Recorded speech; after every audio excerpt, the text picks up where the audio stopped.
How many of y'all see an older looking woman in that picture? How many see a younger looking woman? How many of you see them both? Who doesn't see them both? Can somebody help somebody with their hand up, see the one they don't see?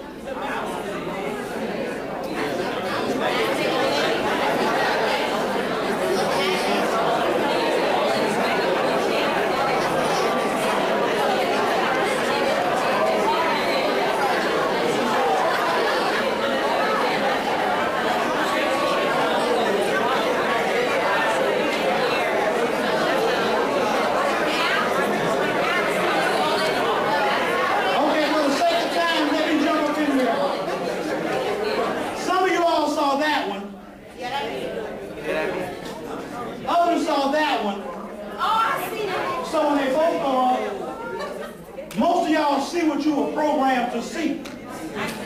Now, some of you still don't see them both, and that's okay.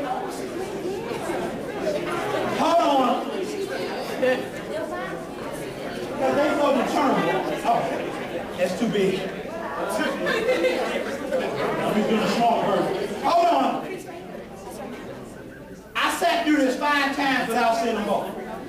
And finally I saw him, and it was a room with about 500. Oh yeah, I see him. The issue is really not whether or not you saw those pictures. The real issue is that you got with somebody who saw the picture you didn't see. And in some cases you walk and say, oh yeah, now I see it. You don't have to know everything. I was the national president of my fraternity for 4 years. I didn't try to know everything. What I did was try to surround myself with people who knew the stuff I didn't know. Real leadership is not afraid to surround itself with quality people. Let me close with this. One, on that index card before you leave, I need you all to give me a quick evaluation comment about the session. Email address on one side, evaluation comment on the other. I also have some business cards up here if you think your friends somewhere you all would like to hear me speak again at another time. Hold on. Let me close. First of all, put your hands together. Thank Ms. McKinley for inviting me here. And let me tell you all this. How long have you been here? Since 2009. Okay. She's only been here a couple years. But if you value what she does, take care of her. Take care of her. Because what higher ed does, and I'm not talking about historically black schools, what higher ed does, they replace spirits that would help you with faces that look like you but have no desire to help you. And it's imperative that we take care of those who are trying to take care of us. Y'all have any questions or comments? I'm supposed to leave room for questions and comments. Anybody got any questions? Anything on your mind? Nothing on your spirit? Everybody okay? Yes.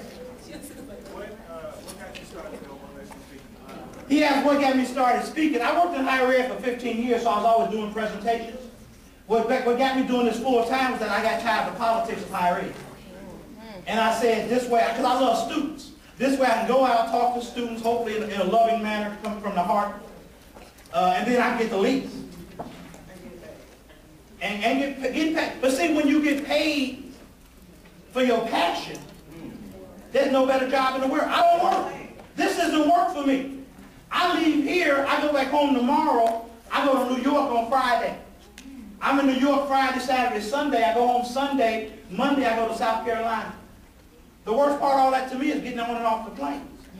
But once I get to the school and interact with you all, because understand this about me and other people who love you. You are me. You're simply a younger version of me. I know what it's like to be 21. I don't know what it's like to be 21 in 2012. In a working relationship, if I was literally working here with you, I learned as much from you as I ever expect you to learn from me. And that's the expectation you need to have of all the elders in your life. Somebody said a hand. Yeah. What was one of the biggest problems you encountered, not as a student in any kind of college, but you know, as an undergrad student, not like at HBCU, just college in general? Well, I think the biggest problem I had coming from Chicago was that I had no focus. I joked about Judy Bailey. There was a Judy Bailey in my life. And I actually thought the devil sent Judy there to make sure I never graduated.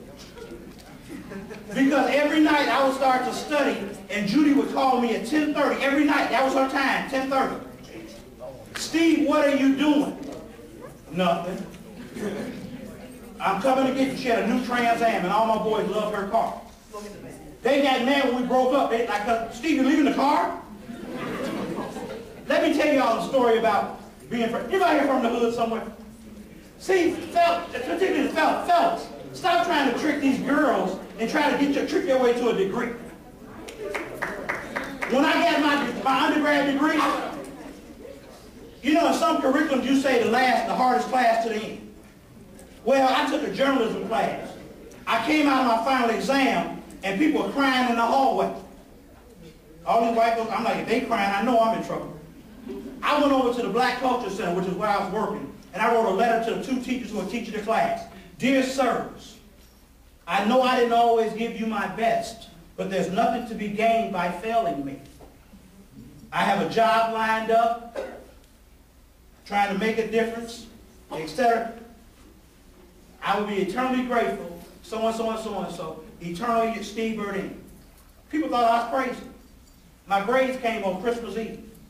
I had never let my mother open my grades in the 4.5 years I was in college. I said, Mama, please. Your relationship with God is better than mine. Help her, brother. I need all the praying. And by the way, when I fly, I pray to everybody's God. I don't know who got the best hookup that day, but I want him working with me. Lord help me, Jesus help me. Allah. Help a brother. Allah. I'm still here working somewhere. Them grades came. Mom, open up. AABBD. I said, what you say? AABBD. I started screaming, ah! She said, D, that's not good. I said, Mom, D mean diploma! D mean diploma! Because I realized this, folks. At some point, nobody cares what my degree was going to be in. I was on a mission to get a degree. I became a journalism major because at the time, that was the only major on campus with no math and no foreign language requirements. I talked to somebody earlier about Spanish. I'm a storyteller, so forgive me again. Any of y'all ever take a foreign language class? Yeah. If you don't know the language, you can't even cheat. I'm looking at your paper, I don't know what that's saying. You ever been in an exam, you didn't want the teacher to die, but you wouldn't have been hurt if they fainted? You didn't want the building to burn down, but a fire alarm right now would be nice and apropos. I'm going into a 3-hour midterm, and I done told myself I'm not going to sit this thing for 3 hours not knowing nothing. Forget that. I'm going to put down what I know, and I'm out. I walk into the class. It's about 1,500. Everybody taking Spanish 101s in this big auditorium taking this test. I walk into the class. I'm looking at the test. Don't know nothing. Esteban. How much I get for that? And I'm just mad. I'm in there 5 minutes. I walked up to the proctor. I threw the test down like, take that. The whole auditorium was like, damn.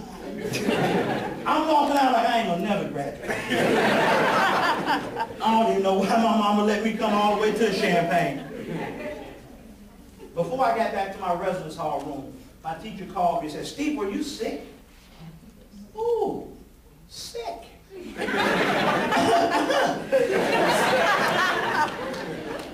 I still failed class. And let me tell y'all this, and this is the message you share with every other first-year student that comes up into this school. It's a whole lot easier to keep a GPA than to get one back up.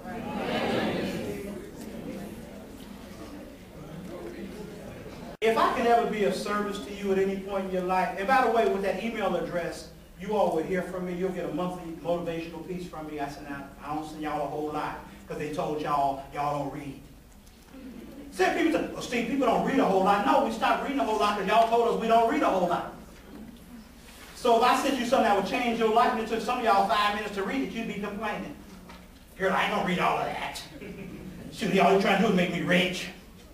I don't want to be rich if I got to read 5 minutes. I'd rather be poor forever and tweet. How many characters y'all get? Right up your alley. And that